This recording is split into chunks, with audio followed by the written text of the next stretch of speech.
ខានមកលេងគិរីរំយូរប៉ុណ្ណាហើយបងប្អូនចូលរដូវវស្សាវិញហើយតោះដាក់មកទ្រីបជិះម៉ូតូឡើងភ្នំគិរីរំបោះតង់លេងជុំគ្នាហើយនេះគឺជាទស្សនវិជ្ជាលើភ្នំគិរីរំស្អាតមែនតើពេលព្រឹកឡើងគឺមានចុះអាប់មកច្រើនខ្លាំងមែនតើហើយខ្ញុំមកជើងនេះឃើញថា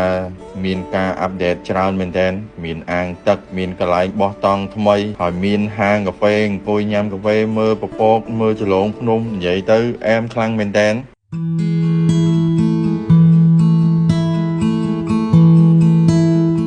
ហើយបើសិនជាបងប្អូនមកជាលក្ខណៈក្រុមគ្រួសារអត់ចង់គេងតង់ទេគឺអាចយកជម្រើសនេះបានបងប្អូនគឺជាប្រភេទផ្ទះឡានក្រុងដែលនៅខាងមុខគឺមាន view ស្រស់ស្អាតខ្លាំងមែនទែនហើយបងប្អូនមកមើលពីការ decor រៀបចំនៅខាងក្នុងបន្ទប់វិញបងប្អូនគឺថាស្អាតមែនហើយខាងក្នុងបន្ទប់នេះគឺធំទូលាយមែនទែនបងប្អូនមានគ្រែរហូតដល់ទៅ2ហើយថែមទាំងមានសាឡុងសម្រាប់អង្គុយលេងថែមទៀតហើយនៅខាងក្រៅនេះគឺមានតុសម្រាប់ញ៉ាំអាហារបងប្អូន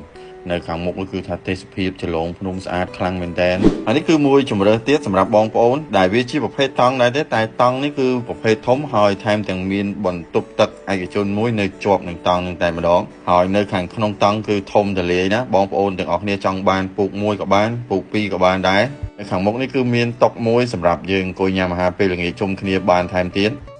ហើយមួយជម្រើសទៀតនោះគឺបងប្អូនទាំងគ្នាអាចប្រើប្រាស់តង់តខ្លួនដែលអាចបោះនៅលើសាបដែលគេបានចាក់ហើយស្អាតឬក៏បងប្អូនទាំងគ្នាចង់ជួលតង់ពីខាង resort ក៏បានដែរដែលបានរៀបចំរួចរាល់ហើយនៅខាងក្នុងគឺមានពូកមានខ្នើយបានរៀបចំមកស្អាតហើយបរិយាកាសនិងទេសភាពនៅកន្លែងបោះតង់ក៏មិនធម្មតាដែរនៅខាងមុខហ្នឹងគឺយើងអាចឃើញចលងភ្នំស្អាតមែនទែនហើយកន្លែងបោះតង់នេះគឺមានបន្ទប់ទឹកថ្មីរៀបចំបានស្អាតមែនទែនហើយថែមទាំងមានម៉ាស៊ីនទឹកក្តៅទឹកត្រជាក់សម្រាប់បងប្អូនទាំងគ្នាប្រើប្រាស់ទៀតហើយនៅខាងមុខកន្លែងបោះតង់នេះបងប្អូនទើបតែនឹងមានហាងកាហ្វេថ្មីដែលទើបនឹងធ្វើរួចរាល់ទេកុំភ្លេចចុះមកសាកណាបងប្អូនអរគ្នាញ៉ាំកាហ្វេមួយកែវអង្គុយមើលទេសភាពចលងភ្នំហើយរដូវនេះនៅខាងមុខនឹងគឺមានភាគរយច្រើនមែនទែនយើងនឹងបានឃើញលំហូរពពកកាហ្វេឆ្ងាញ់ហើយទេសភាពកន្លែងញ៉ាំកាហ្វេកាន់តែអស្ចារ្យទៀតអញ្ចឹងសប្តាហ៍នេះបើទំនេរកុំភ្លេចទៅសាកទាំងអស់គ្នាសម្រាប់បងប្អូនដែលទៅលេងនៅទីនោះគួរតែសាកនៅឈុតគោឡើងភ្នំនេះបងប្អូនអរគ្នា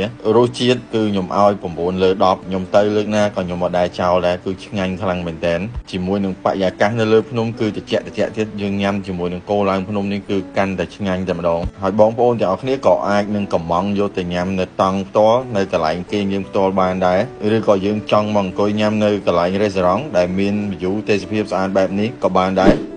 ហើយវីដេអូចែកម្លែកមួយនេះគឺមានតែប៉ុណ្្នឹងទេអរគុណបងប្អូនទាំងអស់គ្នាសម្រាប់ការតាមដានទស្សនាតាំងពីដើមរហូតមកដល់ចប់ជួបគ្នាជាមួយខ្ញុំនៅវីដេអូបន្តទៀតអរគុណច្រើនបាយបាយ